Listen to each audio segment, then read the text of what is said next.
네, 민중기 특별검사팀이 오늘 구속 상태인 김건희 씨를 상대로 두 번째 소환 조사를 진행합니다. 집사로 알려진 김혜성 씨와 건진법사 전성배 씨도 동시에 소환이 되는데요. 주변인들의 입을 통해 김건희 씨의 남은 혐의를 입증하는 데 수사력을 모을 것으로 보입니다.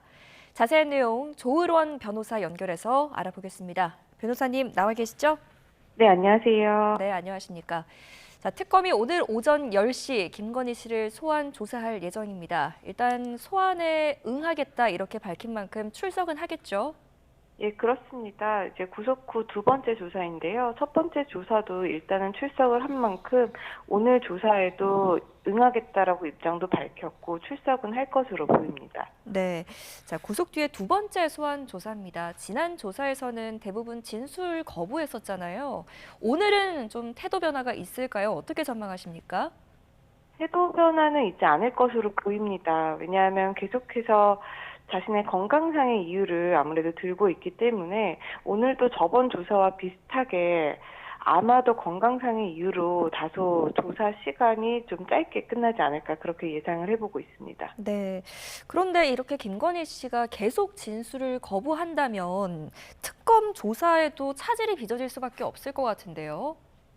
네, 그렇습니다. 이제 특검 같은 경우에는 그 특검이 이제 영위할 수 있는 기간이 딱 법에 정해져 있기 때문에 네. 그 일정 안에 여러 가지 조사들을 가야 되는데 그럼에도 불구하고 피의자가 계속해서 이렇게 진술 거부를 한다면 일정이 미뤄질 수밖에 없습니다. 네. 하지만 특검 입장에서도 일정이 미뤄진다고 해서 조사를 안 할 수는 없는 입장이고 여러 가지 피의자 조사뿐만 아니라 참고인들 조사 그리고 피의자들 조사가 이루어지고 있기 때문에 특검은 자신의 일정대로 어쩔 수 없이 지금 조사를 계속 해나가야 되는 일정입니다. 네. 지금 때문에 민주당에서는 특검의 기간이나 수사 범위를 확대하는 방안도 마련 중인 것으로 검토하고 있는 것으로 알려지고 있어서요.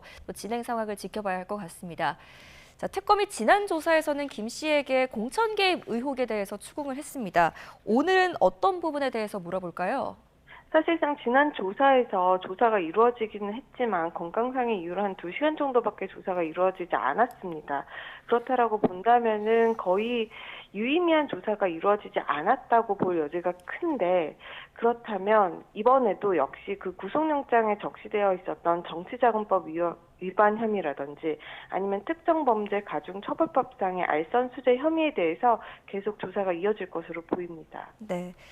자, 오늘 특히 소환 조사에 이목이 쏠리는 이유는 김건희 씨만 나오는 게 아니라요. 집사 게이트의 핵심 피의자 김혜성 씨, 또 통일교 청탁 의혹의 핵심 피의자 건진법사 전성배 씨가 한날 한시에 같이 소환이 되기 때문인데요. 이렇게 보면 특검의 의도가 있을까요? 어떻게 보세요? 아무래도 이제 김건희 씨에게 압박을 주기 위한 전략으로 볼 수가 있을 것 같은데요. 네. 오늘 이제 소환 조사를 받는 사람들이 어떻게 보면 김 여사의 핵심 관계자들, 그러니까 키맨들이라고 볼 수가 있잖아요. 그렇기 때문에 이 사람들의 진술이 향후에 김건희 여사가 어떤 유죄의 확정 판결이라든지 그런 부분에 있어서 굉장히 중요한 역할들, 그리고 중요한 진술들을 할 것으로 보입니다.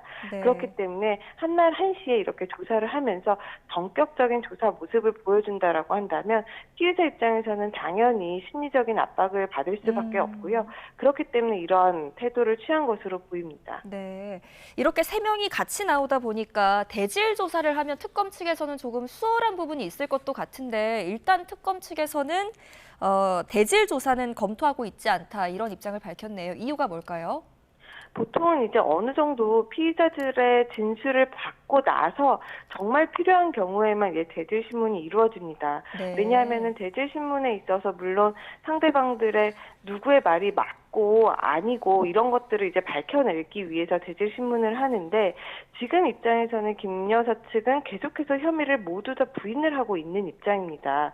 그렇기 때문에 지금 현재 상황에서 섣부르게 대질 신문을 한다기보다는 충분히 전성배 측이라든지 김예성 씨 측을 조사를 하고 나서 혹시라도 추가적인 필요 가능성에 따라서 대질 신문 가능성도 있어 보이지만 당분간 수사의 초반 단계에서는 이루어지지 이루어지지 않을 것으로 예상이 됩니다. 네, 알겠습니다. 의혹 하나하나 좀 더 자세히 짚어보겠습니다.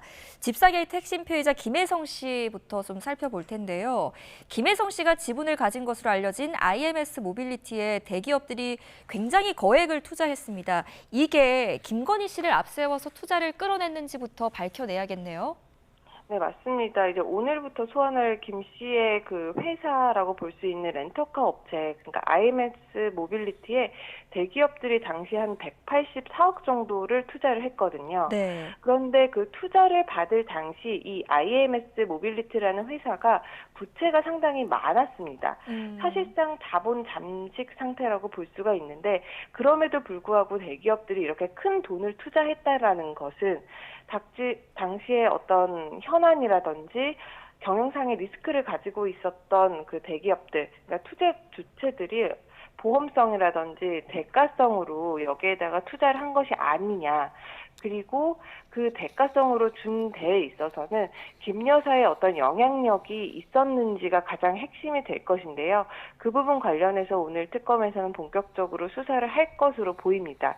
그런데 과거 그 김예성 씨의 발언을 보면 자신이 이렇게 김 여사 일가의 집사가 아니라고 했고 또 이 IMS의 모빌리티 투자에 대해서는 김 여사가 관여한 바가 없다라고 부인을 했거든요. 네. 그렇기 때문에 특검 입장에서는 김예성 씨의 그런 IMS 회사의 관여 그리고 투자를 받는 데 있어서 여러 가지 진술과 기존의 특검이 이미 확보했던 진술이나 증거들이 있을 겁니다.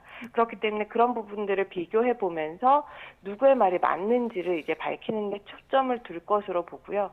또 하나는 이제 특검 입장에서 보고 있는 것 중에 하나는 김예성 씨가 과거 그 김 여사 모친의 그 위조 사건에 있어서 실형을 살았단 말이에요. 네. 그렇기 때문에 이렇게 실형까지 살고 모친을 도와줬던 그 대가로 이 사업에 있어서 김 여사가 어떤 좀 도움을 준 게 아닌가, 그러니까 도움을 줘서 투자를 받게 해준 것이 아닌가라는 것도 하나의 쟁점으로 보고 있습니다.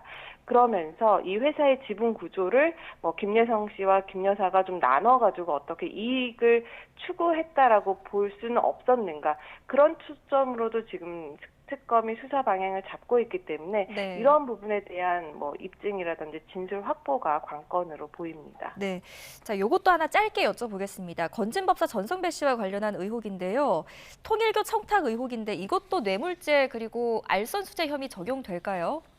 일단 입증이 가장 중요할 건데요. 어떤 청탁을 했는지에 따라서 뇌물죄가 될 수도 있고 알선수재가 될 수도 있을 것 같습니다. 네. 구체적인 청탁의 내용이 이제 나오고 또 윤 전 대통령이 그 사실에 대해서 이미 알고 있었다라고 한다면 공무원, 그러니까 공무원이 될 수 있는 게 이제 뇌물죄고 공무원이 아닌 사람이 될 수 있는 게 알선수재입니다. 그렇기 때문에 윤 전 대통령과 공모를 했는지, 그게 입증이 됐는지, 그리고 구체적으로 어떤 청탁이 들어왔는지 이런 것들이 모두 다 입증이 되면 김 여사도 뇌물죄의 공동정범이 될 수가 있고요. 그렇지 않았다라고 한다면 뇌물죄보다는 그 범죄의 형량이나 이런 것들이 낮은 알선수재가 될 가능성이 높습니다. 네, 알겠습니다. 자, 그리고 특검은 지금 윤영호 전 통일교 세계본부장을 오늘 재판에 넘길 예정인데요. 특검은 아직 이 물건의 실물 확보하지 못한 상태입니다. 대신 이 김건희 씨가 윤 전 본부장과 통화해서 인삼차가 참 좋더라라는 취지의 발언을 한 이 녹취를 확보한 것으로 알려졌는데 이 녹취만으로 선물을 받았다는 게 입증이 될까요? 일단 실물이 없더라도 지금까지 뭐 특검 입장에서는 확보한 증거라든지 증언을 종합을 해서 선물이 전달이 되었다라는 사실을 어느 정도 소명할 수 있을 겁니다. 사실 재판 단계에서 이게 입증이 될지는 그 재판부의 심증이 어느 정도 굳어지는지가 가장 중요할 텐데 실제로 명확한 증거가 없다라고 하더라도 네. 그 주변의 증거라든지 증언이 충분하다면 유죄로 삼기에 충분히 입증이 되었다라고 재판부에서는 판단할 가능성도 있습니다. 네, 알겠습니다. 자, 이제는 윤 전 대통령 이야기 좀 해보겠습니다. 지금 특검 조사에 응하고 있는 김건희 씨와는 달리 윤 전 대통령은 구속된 이후로 계속해서 뭐 소환이나 그리고 조사를 거부하고 있거든요. 최근에는 실명 위기까지 왔다 이렇게 주장을 하고 있는 상황인데 이게 법무부와는 또 입장이 달라요. 어떻게 보세요? 네, 맞습니다. 이제 윤 전 대통령 측에서는 지금 안과 시술을 제대로 받지 못해서 실명 위험에 처해 있다라고 하고 있는 상황이고, 법무부에서는 이제 두 차례 외부 진료를 허용하는 등 수용자에게 허용되는 범위에서 필요한 의료 처우를 모두 제공하고 있다는 입장으로 양측의 입장이 굉장히 첨예하게 다른 상황인데요. 사실상 이렇게 건강 상태를 가지고 연일 공방이 나오는 것은 윤 전 대통령이 지금 뭐 특검 수사라든지 재판에 있어서 출석을 하고 있지 않습니다. 그렇기 때문에 본인이 왜 그럴 수밖에 없는지 본인의 어떤 정당성을 계속해서 강화하기 위한 주장으로도 볼 수가 있고요. 네. 또 실제로 뭐 건강 상태가 사실 현재 수감 중이라고 하면은 좋지는 않을 수도 있습니다. 그렇기 네. 때문에 그런 부분에 대해서 자신의 지지자들에게 어떤 감정적인 호소를 하는 것이 아닌가, 그런 면으로도 생각을 해볼 수가 있습니다. 네. 특검 입장에서는 윤 전 대통령을 상대로 조사할 게 많이 남아있기 때문에 체포영장을 다시 청구할 가능성은 어떻게 보세요? 체포영장을 다시 청구할 가능성도 배제할 수는 없을 것 같습니다.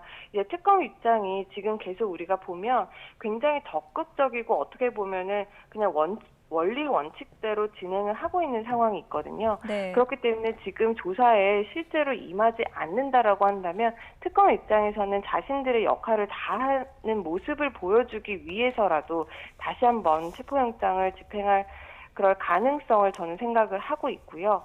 그러다 보면은 앞으로 윤 전 대통령이 실제로 특검 수사에 또 임하게 될 가능성 또한 배제할 수 없을 것 같습니다. 네, 알겠습니다. 자, 윤 전 대통령이 구속된 이후에는 건강상의 이유를 들면서 내란 재판에 모조리 불참하고 있는 상황인데 또 기존 사건과 별건인 체포방해 등의 혐의로 내일 추가 기소된 사건 공판 준비 기일이 있지 않습니까? 여기에 윤석열 전 대통령 측이 변경 신청서를 제출했다고 합니다. 이 의도는 뭐라고 보세요? 아무래도 지금 다른 재판이라든지 특검의 수사에 자신의 건강상의 이유로 그리고 계속해서 이제 출석을 하지 않고 있는데 또 다른 기소된 사건에 대해서 자신이 어떤 재판의 입장을 참여를 하면서 밝히는 것이 상당히 부담스러울 겁니다. 그렇기 때문에 이러한 진술, 자신의 상황에 대한 일관성을 유지하기 위해서라도 앞으로 당분간이라도 재판이라든지 수사라든지 계속 참여는 하지 않을 것으로 보이고 그러한 일환에서 이번에 추가 기소된 사건에 있어서도 공판 준비기일 변경 신청서를 제출한 것으로 보입니다. 네, 윤석열 전 대통령 측은 공판 준비기일 변경 신청서를 제출한 상태고요. 재판부가 이것을 받아들일지는 지켜봐야 할 것 같습니다. 오늘 여기까지 듣겠습니다. 조으론 변호사와 함께했습니다. 잘 들었습니다.